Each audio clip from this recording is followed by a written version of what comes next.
Most academy corridors were designed with military precision, clean lines, sterile lighting, and absolutely zero tolerance for anything that might be considered irregular. Before we begin, YouTube shows me that 93% of you haven't subscribed yet.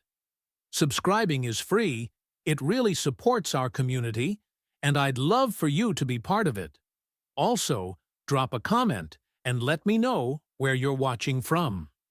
So naturally, when three juvenile Kethmori war beasts decided to parade down Corridor 9 like they owned the place, it caused something of a stir.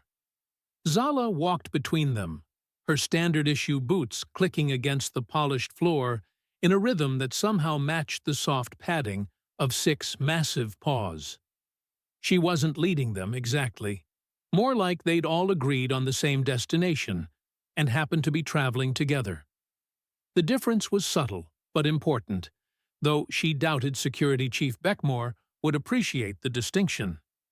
"Cadet!" The voice boomed across the corridor with the authority of someone who'd spent decades perfecting his intimidation technique. "Stop right there!"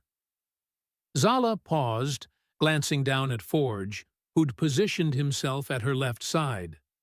The cub, if you could call something the size of a small hovercar a cub, looked up at her with eyes that glowed like amber circuits. His crystalline mane caught the overhead lights and scattered them into tiny rainbows across the wall. "Well," she murmured to him, "here we go." Beckmore approached with the kind of measured stride that suggested he was either very important or very constipated. Possibly both. His species, the Veltari, were known for their multiple eyes. In his case, 6 of them arranged in 2 neat rows across his elongated skull. Right now, all 6 were fixed on Zala, with the kind of attention usually reserved for incoming missiles. "Cadet Zala," he said, his translator struggling with the clicking undertones of his native language. "Would you care to explain why there are 3 unauthorized biological entities following you through my corridors?" Zala considered this question with the gravity it deserved, which was approximately none at all. "They're not following me, sir. They're choosing to walk in the same direction I happen to be walking." 2 of Beckmore's eyes twitched. "Semantics will not—" "Also," Zala continued, because apparently she had a death wish, "I'm not sure following is the right word. Forge here is actually leading. I'm just keeping up." As if to prove her point, Forge took a step forward and sat down, his massive haunches settling onto the floor with a soft thud. Whisper, the smallest of the 3, mimicked his position on Zala's right. Ghost remained standing, but his attention had shifted to something down the corridor that only he could see. "They are not registered Academy wildlife," Beckmore stated, consulting the datapad that seemed permanently attached to his left arm. "They are not service animals. They are not cleared for student interaction. They are, in fact, classified as Class 9 combat entities, which makes their presence here not just unauthorized, but actively dangerous." "Funny thing about that classification," Zala said, crossing her arms. "Who exactly classified them?" "The Galactic Wildlife Management Bureau, in conjunction with—" "Right. Bunch of bureaucrats who've never actually met a Kethmori war beast." She gestured to Whisper, who had begun grooming one of her massive paws with the dedication of someone who took personal hygiene very seriously. "Does she look like she's about to go on a combat rampage?" "Appearances can be deceiving, Cadet. These creatures are telepathic predators with documented aggressive tendencies toward threats," Zala interrupted. Key word being threats. "When's the last time you felt threatened by a grooming routine?" Beckmore's mandibles clicked in what his species considered a sign of extreme irritation. The regulations are clear. All non-registered biological entities must be removed from Academy premises immediately. And how exactly do you propose to remove them? Security teams are already en route with appropriate containment equipment. Zala glanced down at Ghost, who had turned his attention back to the conversation. His ears, if you could call the crystalline formations jutting from his skull ears, were pricked forward in what she'd learned to recognize as his listening pose. Not the casual listening he did during normal conversation, but the focused attention he gave to potential problems. "Sir," she said, and something in her tone made Beckmore's eyes narrow. "With respect, that might not be the best approach. Are you threatening me, Cadet? I'm not threatening anyone. But these three? They don't take kindly to being caged. And before you ask how I know that—" She paused, running her hand along Forge's crystalline mane. The gesture was automatic now. Muscle memory developed over months of similar conversations. "It's a long story." "Then perhaps you should start from the beginning." Zala checked her chronometer. She was supposed to be in advanced tactical theory in 20 minutes, but Professor Kelthon would understand. He always understood when it came to Zala's complications. "6 months ago," she began, settling into the story like slipping on a comfortable jacket. "I was the newest problem cadet in Block C. You know Block C, right? Where they put all the students who don't quite fit the standard mold?" Beckmore's expression suggested he was intimately familiar with Block C and its residents. "My roommate was Jinx. Lovely individual, really. Jinx's species, the Moradani, they're known for being cautious. And by cautious, I mean they consider breathing too quickly a potentially life-threatening activity." She scratched behind Whisper's ear, earning a contented rumble that sounded like a purring engine. "So there I was, trying to adapt to Academy life, when I wake up one morning to find Jinx practically vibrating with terror in the corner of our quarters. And there, sitting on my bed like he'd always belonged there, was this guy." Forge turned his massive head to look at her, and she could have sworn she saw amusement in those glowing eyes. No alarms had gone off, no security breaches, no broken windows or forced locks. He was just there. About half his current size, but still impressive enough to make Jinx question every life choice that had led to sharing a room with a human. "How did it get inside?" Beckmore demanded. "That," Zala said with a grin, "was exactly what I asked him." She remembered that morning with perfect clarity. Forge, smaller then but no less magnificent, had tilted his head at her question and made a sound that was part chirp, part growl, and entirely confident. Then he'd walked over to the door, pressed one massive paw against the access panel, and somehow, impossibly, the door had opened. "Turns out," she continued, "Kethmori war beasts are a lot smarter than anyone gives them credit for. They're not just telepathic, they're natural hackers. Something about their neural structure lets them interface with electronic systems in ways that make our best technicians weep with envy." "That's impossible," Beckmore stated flatly. "Is it? Then, how do you explain 3 cubs wandering freely through your corridors without triggering a single security alert?" The security chief's mandibles clicked again, but this time it sounded more thoughtful than irritated. His multiple eyes began scanning the datapad with increased intensity. "The first few days were interesting," Zala continued. "Jinx refused to sleep in the same room as what they called a miniature death machine. I tried explaining that Forge seemed perfectly harmless, but you know how it is with interspecies prejudice. Hard to overcome a few million years of evolutionary caution." She paused, remembering those early mornings when she'd wake to find Forge curled up at the foot of her bed, his crystalline mane dim in sleep mode. Jinx would be pressed against the far wall, wide-eyed and twitchy, having spent the night convinced that they were all going to be devoured in their sleep. But then something happened during our first major combat simulation. You remember that one? The asteroid field scenario where half the first-year cadets washed out? Beckmore nodded slowly. He would remember. It had been a disaster of epic proportions. I was partnered with Jinx, which should have been a complete failure. Their natural caution combined with my, let's call it my creative interpretation of standard procedures. We should have been space debris within the first 10 minutes. Instead, they'd somehow managed to not only survive the simulation, but excel at it. Their unlikely partnership had become the talk of the Academy for weeks. Except we had an advantage nobody else knew about. Forge had somehow gotten into the simulation chamber. Don't ask me how, because security footage shows him walking through 3 sealed doors like they weren't even there. And once the simulation started, he began doing something I'd never seen before.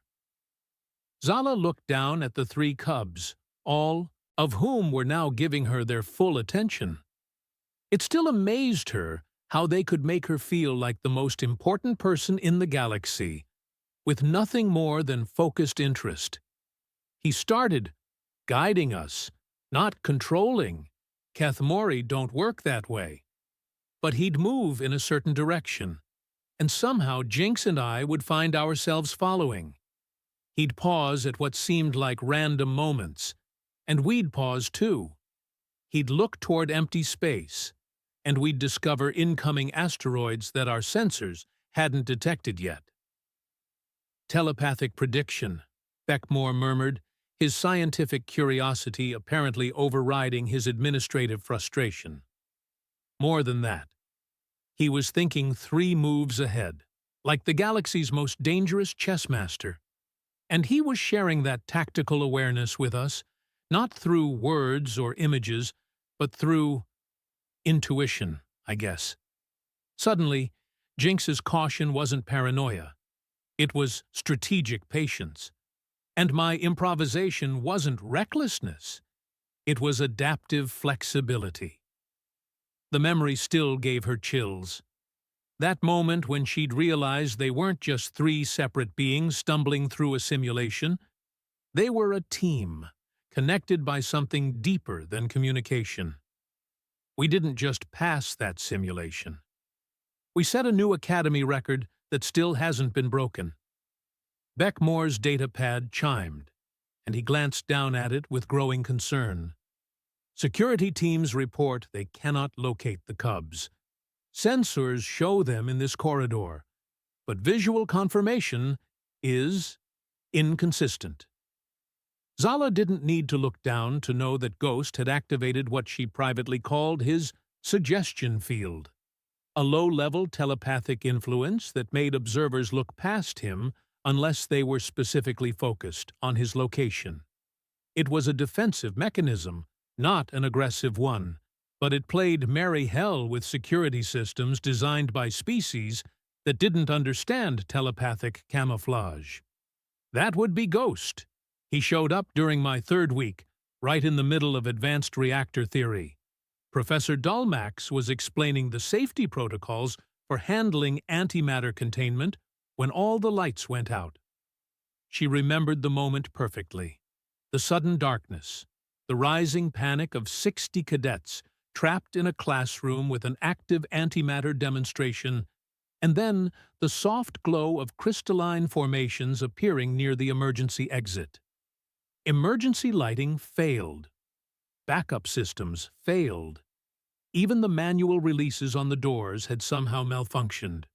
We were trapped in a room with enough antimatter to turn the entire Academy into a very large crater. Beckmore's eyes widened. That particular incident had been classified, but rumors had spread throughout the Academy for weeks. 60 panicked cadets, one increasingly frantic professor, and a containment field that was showing signs of instability. And then Ghost just walked through the wall. Through it? Phase shifting. Another fun Kethmori ability that doesn't make it into the official databases. He looked around the room, assessed the situation, and then did something that still makes the engineering department break out in nervous sweats. Zala reached down to scratch Ghost behind what passed for his ears, earning a pleased rumble. He interfaced directly with the containment field. Not the control systems, the actual antimatter containment itself. Stabilized it, rerouted power from non-essential systems, and somehow managed to get the emergency exits working again. A juvenile Kethmori successfully managed an antimatter containment field. A juvenile Kethmori saved 63 lives and prevented a catastrophic explosion that would have taken out half the academy. But officially, it was credited to exceptional quick thinking by academy maintenance personnel. The irony wasn't lost on her. Ghost had performed what amounted to a miracle of emergency engineering, and the official report had attributed his actions to unnamed janitors. The third one, Whisper, she showed up during my 6th week, right in the middle of my disciplinary hearing. Beckmore's mandibles clicked in what might have been amusement. I remember that hearing. Right, you were there.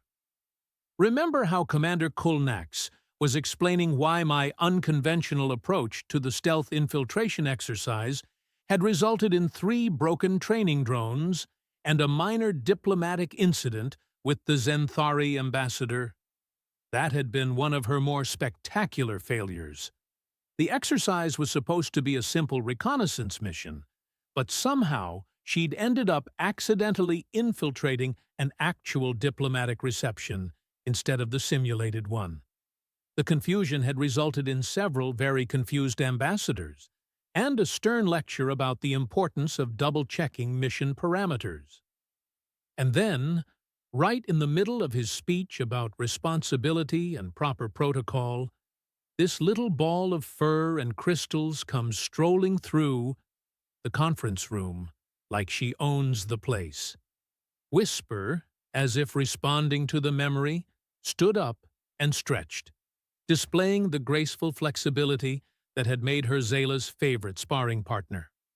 She walked straight up to Commander Kulnax, sat down in front of his desk, and just looked at him. Not aggressive, not threatening, just present. Zala smiled, remembering the moment when the room's entire dynamic had shifted. And suddenly, instead of a disciplinary hearing about a problem cadet, we were having a discussion about adaptive thinking and the value of unconventional solutions. The commander is known for his flexibility in interpreting regulations, Beckmore admitted. Whisper has this effect on people. She makes them see situations differently. Not through mental manipulation, Kethmori don't work that way. But she has this ability to project calm, I guess, perspective. She helps people step back from their immediate reactions and consider the bigger picture. As if to demonstrate, Whisper moved closer to Beckmore, careful not to make any sudden movements. The security chief tensed initially, but as she settled down a few feet away and simply existed peacefully, his posture gradually relaxed. Which brings us to today, Zala continued, noting the subtle change in Beckmore's demeanor. And your question about why they follow me. She looked down at the 3 cubs, each of whom had positioned themselves in a loose triangle around her. Not protective positioning. She'd learned to recognize that. This was something else. Something that had taken her months to understand. They don't follow me because I'm their leader. They don't follow me because I feed them or shelter them or protect them. They follow me because. She paused, searching for the right words to explain something that had never needed explanation before. Because they chose me, and I chose them, not as pets, not as guards, not as tools or weapons or status symbols, as partners. Beckmore's 6 eyes blinked in sequence, a sure sign that his mental processes were working overtime. Partnership implies equality, Cadet. These are animals. Are they? Zala asked, and something in her tone made all 3 cubs lift their heads simultaneously. Because last week, when Lieutenant Vexitar's navigation computer crashed during the deep space survival exercise, it was Forge who figured out how to jury-rig a quantum compass using spare parts from a broken food replicator. She remembered the look of stunned disbelief on Vexitar's face when a dumb animal had solved an engineering problem that had stumped 2 Academy instructors and a visiting expert from the Galactic Navigation Guild. And 2 weeks ago, when that first-year cadet, what was his name, Nixol, had that breakdown during psychological evaluation, it was Whisper who sat with him for 6 hours straight until he could function again. The incident had become something of a legend among the student body. Nixol, a promising cadet from a high-pressure family background, had completely shut down during a routine stress assessment.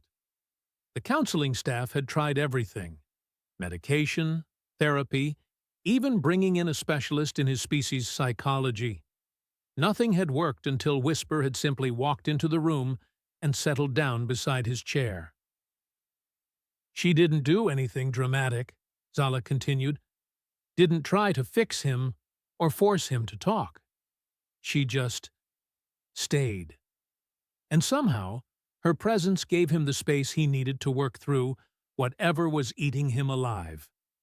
Beckmore consulted his data pad again, his mandibles clicking in what Zala had learned to interpret as deep thought. There have been unusual patterns in Academy performance metrics since your arrival, such as disciplinary incidents down 30%, academic performance up across all year levels, psychological stress indicators at historic lows. He paused, studying her with all 6 eyes, and a significant increase in what the reports term innovative, problem-solving approaches. Zala grinned. Funny how that works. The truth was, she'd noticed the changes, too. The Academy had always been a pressure cooker. Brilliant young beings from across the galaxy, all competing for limited positions in the most prestigious military organization in known space. The stress levels were traditionally brutal, the washout rate astronomical, and the social dynamics poisonous. But somehow, over the past few months, things had softened. Not the standards. Those remained as demanding as ever. But the atmosphere had shifted from cutthroat competition to something more collaborative. Students helped each other instead of sabotaging. Instructors found themselves dealing with creative solutions instead of rigid adherence to textbook procedures. The whole place felt more alive, more dynamic. Commander Kulnax seems to believe you're responsible for these improvements, Beckmore noted. Commander Kulnax gives me too much credit. That was both true and not true. Kulnax, the battle-scarred veteran who'd somehow become her unofficial mentor, had indeed taken credit for what he called her beneficial influence on Academy culture. But Zala knew better. The real credit belonged to 3 crystalline-maned cubs who'd somehow managed to make everyone around them think more clearly, act more calmly, and solve problems more creatively. He also seems to believe that your companions represent an evolutionary leap in human-alien cooperation. Commander Kulnax has been known to get philosophical after his evening meal. Beckmore's translator made a sound that might have been a chuckle. Indeed. However, his combat record suggests his opinions carry significant weight with Academy administration. which was the only reason Zala wasn't currently in a detention cell awaiting transport back to Earth, she suspected. Kulnax had fought in more battles than most species had names for, and his endorsement carried more weight than a dozen regulation manuals. The point is, she continued, getting back to the heart of the matter, they're not here because I summoned them, or captured them, or trained them. They're here because they want to be here, and trying to remove them against their will. She gestured to Ghost, who had begun that subtle shimmer that meant he was preparing to phase shift. Well, that's going to be more complicated than your security teams are prepared for. You're saying they won't allow themselves to be contained. I'm saying they're not property to be contained. They're individuals with their own agency, their own decision-making capabilities, and their own very strong opinions about how they want to spend their time. As if to emphasize the point, Forge stood up and walked over to Beckmore's dropped data pad. The security chief had been so focused on the conversation that he hadn't noticed when it slipped from his grasp. Forge picked it up delicately in his massive jaws and returned it with the kind of courtesy that would have made a diplomat proud. "Thank you," Beckmore said automatically, then stopped as he realized what he'd just done. "See?" Zala said. "When's the last time you thanked a piece of equipment for cooperating?" Beckmore stared down at his data pad, then at Forge, then back at the pad. "This is unprecedented." Most worthwhile things are. The corridor had begun to fill with other cadets making their way to afternoon classes. Zala watched as they navigated around her little group with practiced ease. No fear, no excessive curiosity, just the casual acceptance that came from months of shared space. A few even nodded greeting to the cubs, who responded with the kind of dignified acknowledgement that suggested they understood social protocols perfectly. "They've integrated," Beckmore observed, following her gaze. "They've been accepted," Zala corrected. "There's a difference. Integration implies adaptation to existing systems. Acceptance implies the systems adapting to accommodate them." A group of third-year cadets approached, deep in discussion about some theoretical problem from advanced quantum mechanics.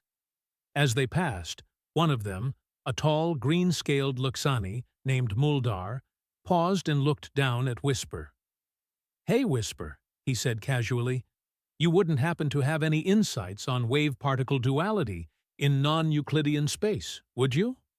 Whisper tilted her head, considering the question with the kind of serious attention she brought to all intellectual challenges. Then she stood up, walked over to a section of the corridor wall where the lighting created interesting shadow patterns, and began moving in what looked like a complex dance. "She's demonstrating the mathematical relationship," Muldar breathed, watching her movements with growing excitement. "Look, the way she's positioning herself relative to the light sources.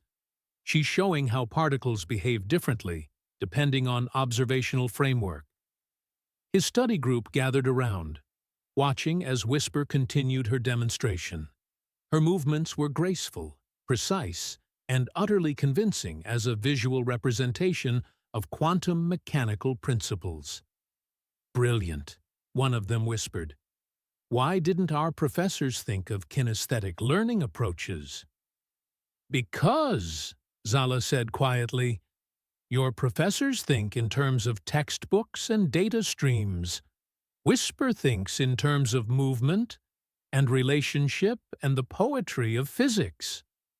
The study group spent another few minutes watching Whisper's demonstration, taking notes and asking follow-up questions that she answered through subtle shifts in positioning and movement.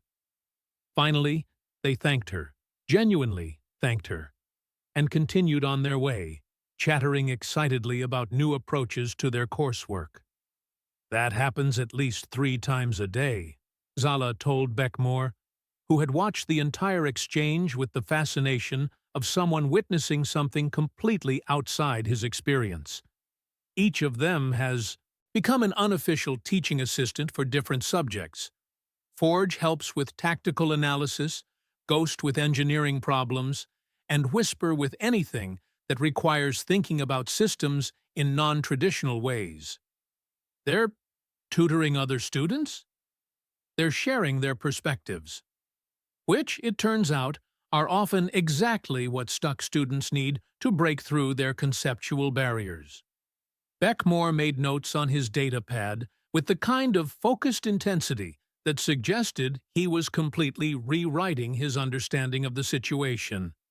The academic performance improvements you mentioned, partly because students are less stressed, partly because they're thinking more creatively, and partly because they've got access to 3 different types of intelligence that complement traditional academic approaches. She watched as another group of cadets passed by, this time stopping to show Ghost some kind of technical schematic. The cub studied it for a moment, then gently tapped a specific section with one crystalline claw. The cadets examined the spot he'd indicated, and their faces lit up with understanding. What did he just do? Probably identified a design flaw that would have caused a cascade failure under stress conditions.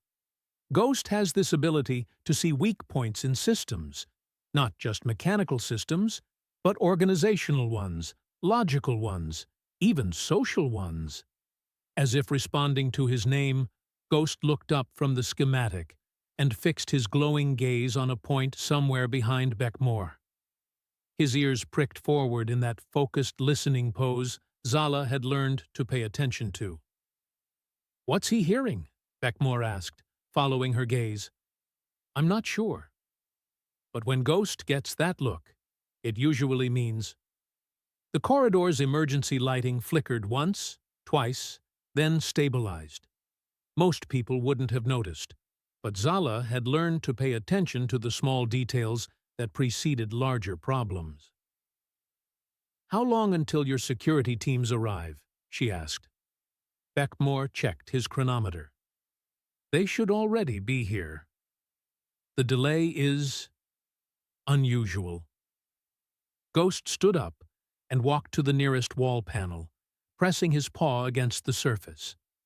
The panel lit up with diagnostic information that scrolled too quickly for human eyes to follow, but Zala could see enough to recognize what she was looking at. "System maintenance logs," she murmured. "Someone's been accessing restricted areas of the Academy's network." "That's impossible. All network access requires authorization codes and biometric confirmation and quantum encryption, and about 6 other layers of security that are supposed to make unauthorized access impossible," Zala finished. "But Ghost isn't accessing the network. He's reading it. Like looking at footprints to see who's been walking where." The diagnostic information shifted, displaying what looked like a map of the Academy's internal systems. Red indicators showed areas of recent activity, most of which corresponded to normal operational patterns. But there were several clusters of activity in areas that should have been dormant. "Maintenance tunnels," Beckmore said, his voice tight with concern. "Storage areas. And the central communications hub?" Ghost stepped back from the panel and looked directly at Zala. In his eyes, she saw something she'd never seen before. Genuine concern. Not the casual alertness he brought to everyday problems, but the focused intensity he reserved for actual threats. "We need to find your security teams," she said, "because I don't think they're just running late." Beckmore was already activating his personal communicator. "Security Central. This is Chief Beckmore. Status report on containment teams." Static answered him. Then, after a long moment, a distorted voice. "Sir, we have a situation. Teams are currently investigating an anomaly in Sector 9. Please stand by for—" The transmission cut off abruptly.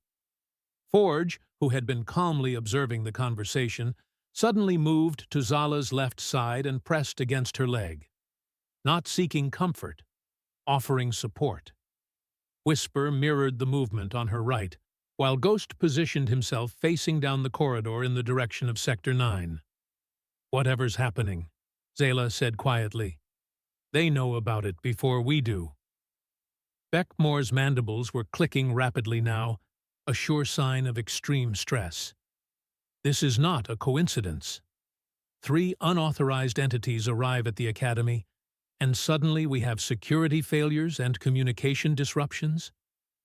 "You're right," Zala said. "It's not a coincidence. But not in the way you're thinking." She looked down at the 3 cubs, each of whom was now alert and focused in ways that had nothing to do with casual curiosity. This was their combat stance, not aggressive, but ready, prepared for whatever was coming. "They didn't come here to cause problems," she continued. "They came here because they sensed problems were coming. The question is, what kind of problems require 3 Kethmori war beasts to handle?" The answer came in the form of klaxons, the deep, bone-rattling wail that meant someone was having a very bad day, and that day was about to become everyone else's problem. "All personnel to emergency stations," the Academy's AI announced with the kind of artificial calm that fooled absolutely no one. "This is not a drill. Repeat, this is not a drill." Beckmore's 6 eyes went wide. "Hostile contacts detected," he read from his datapad. "Multiple ships approaching from—" He paused, his mandibles clicking frantically. "That's impossible." "What's impossible?" Zala asked, though she suspected she already knew. "They're coming from inside the asteroid field." Nothing larger than a fighter should be able to navigate those passages, but sensors are showing capital ship signatures. Ghost had begun that low rumble that meant he was seriously displeased about something. Forge and Whisper flanked Zala more closely, their crystalline manes brightening as their internal systems shifted to combat readiness. "Defense grid status?" Zala asked. "Offline for scheduled maintenance," Beckmore replied, his voice hollow. "All primary weapon systems are down for the next 6 hours." "Scheduled by whom?" Before Beckmore could answer, the corridor lights flickered and died, replaced by emergency illumination that cast everything in hellish red. The change in lighting revealed something that had been invisible before. Ghost was glowing.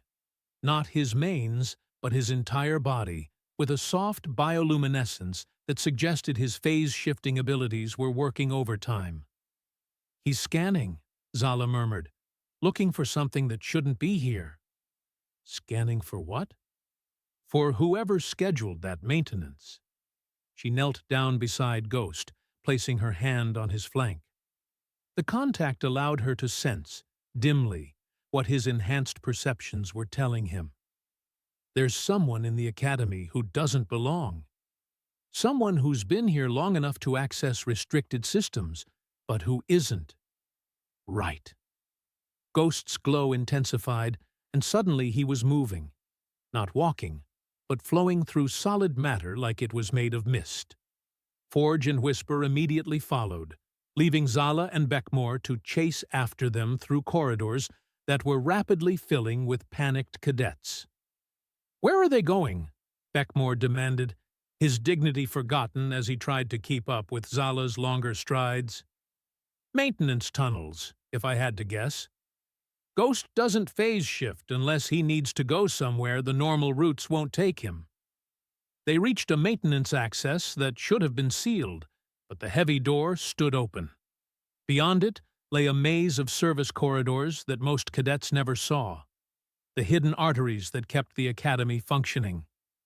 "Sir," Zala said, catching Beckmore's arm, "I need you to do something that's going to sound completely insane."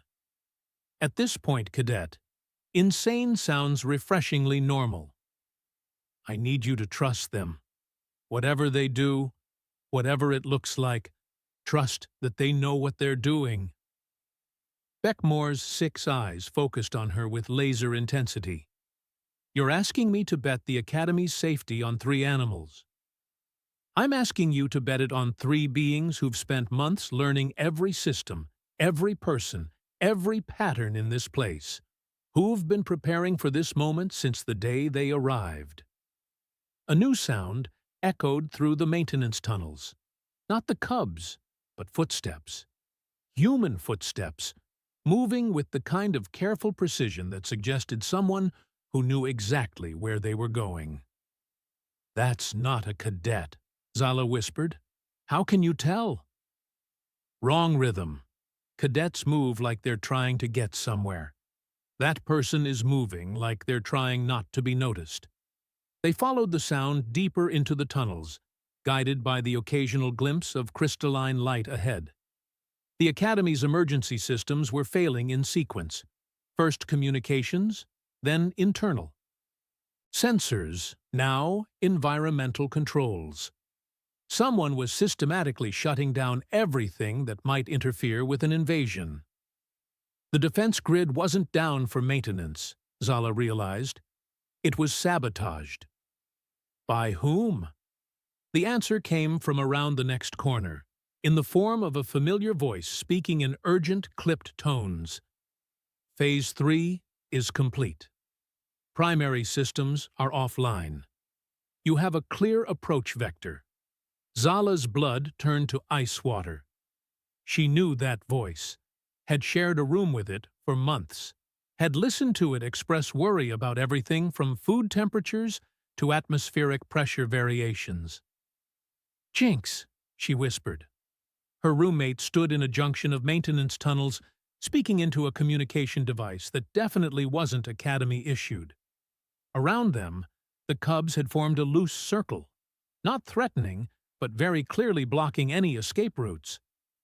"I told you they were dangerous," Jinx was saying, apparently oblivious to their audience. "The human and her pets. They're disrupting everything, making people think differently. The old ways are being forgotten, and if we don't act now—" They turned and saw Zala. For a moment, the 2 roommates stared at each other across a gulf that had opened between them without either realizing it. "Hello, Jinx," Zala said quietly. "Having a nice chat with whoever's about to turn our home into a smoking crater?" "You don't understand," Jinx replied, their voice carrying that familiar note of barely controlled panic. "They're coming to restore order, to remove the chaos you've brought. The chaos of people getting along better, of students helping each other instead of competing, of finding new ways to solve old problems. The chaos of change," Jinx snapped, "of abandoning proven methods for untested experiments, of trusting animals to make decisions that should be left to rational minds." Zala looked at the cubs, who were watching the exchange with the kind of patient attention they brought to all human drama, waiting to see how she would handle this. "They're not animals, Jinx.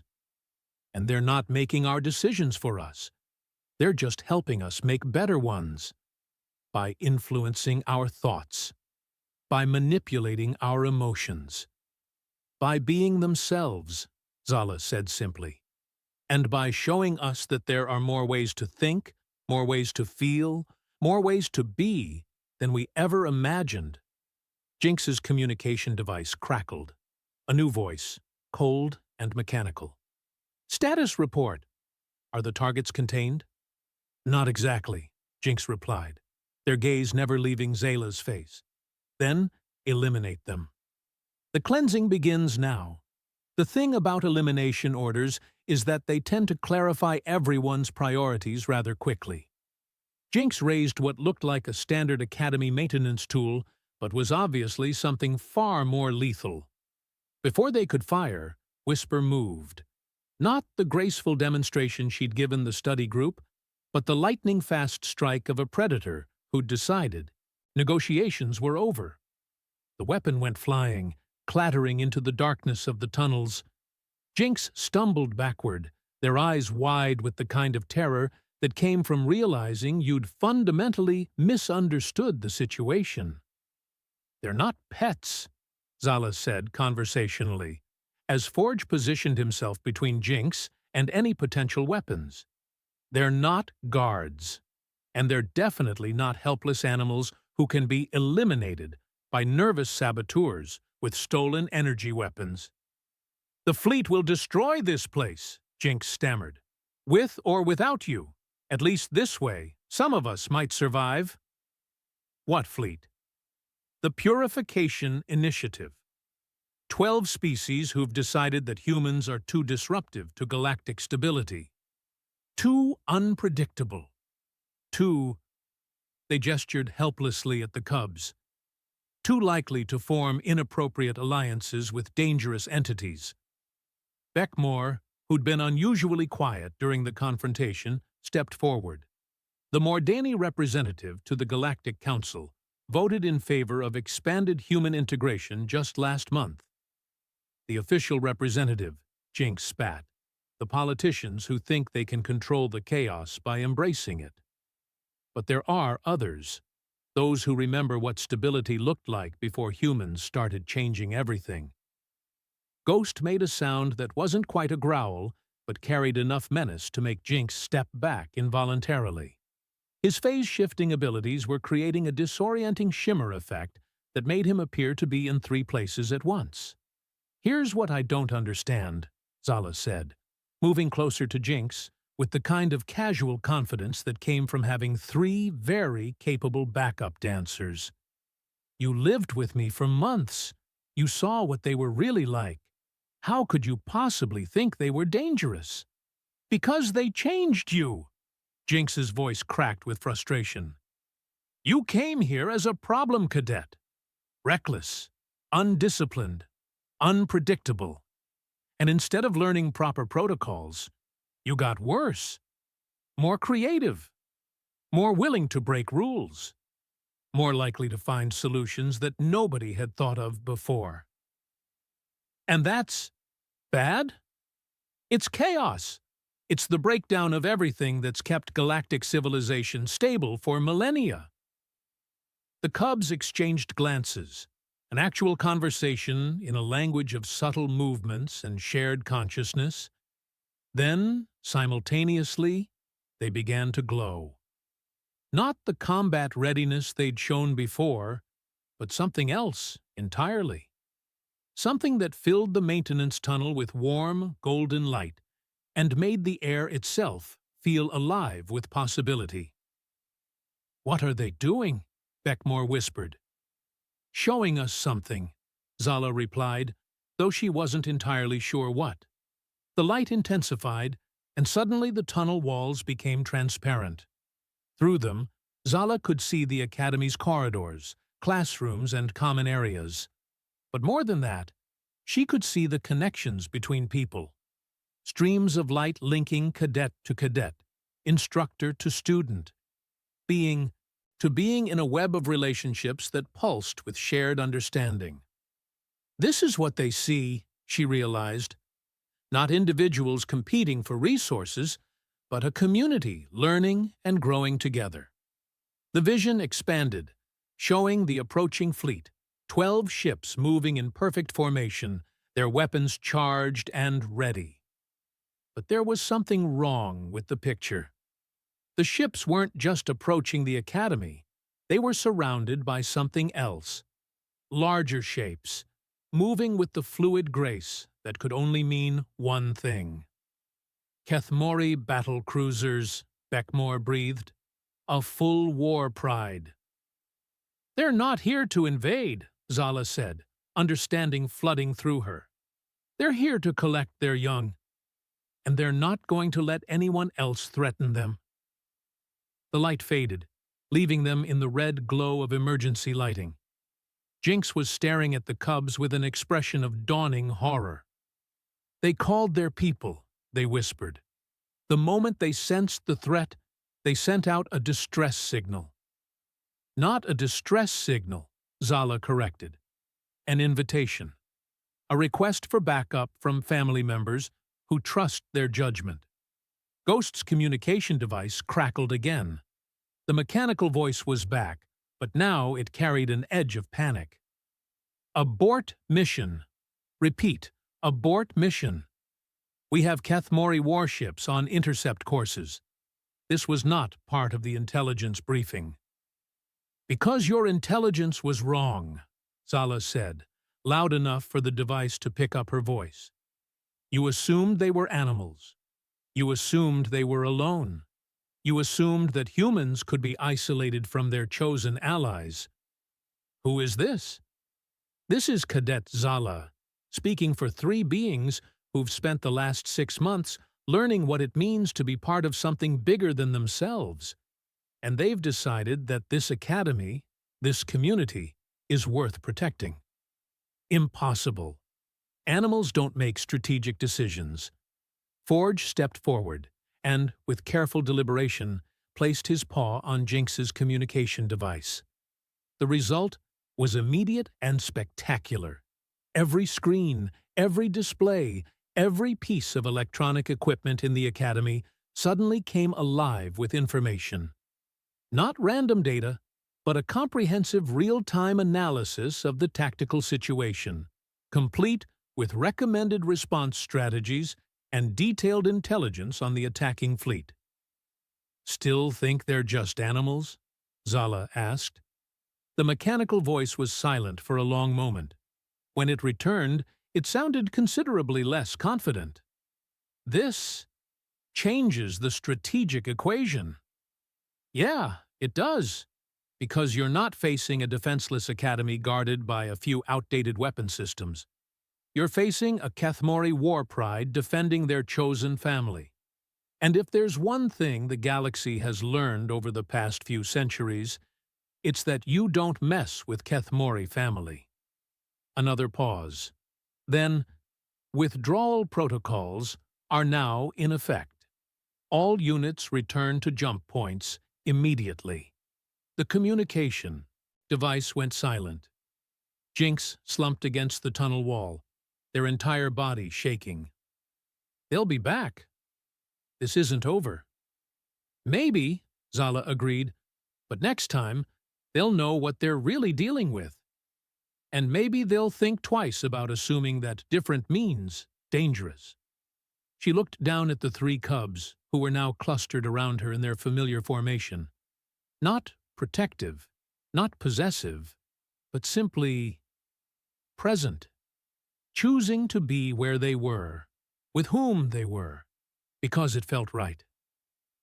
The security asked why the cubs were following me, she said to Beckmore, who was still staring at his datapad in amazement. I told you, they don't guard me. They choose me. And you choose them? Every day, she replied. Just like they choose this academy, this community, this strange experiment in different species, learning to work together instead of merely coexisting. Beckmore's mandibles clicked in what she'd learned to recognize as thoughtful consideration. The paperwork for this is going to be unprecedented. Most worthwhile things are, Zala said with a grin. Above them, the emergency klaxons fell silent. The crisis was over. The threat had passed, and somewhere in the Academy's corridors, 60 different species were learning that family came in more forms than anyone had previously imagined. And in Maintenance Tunnel C, 3 cubs settled down for a well-deserved nap, secure in the knowledge that they'd chosen well.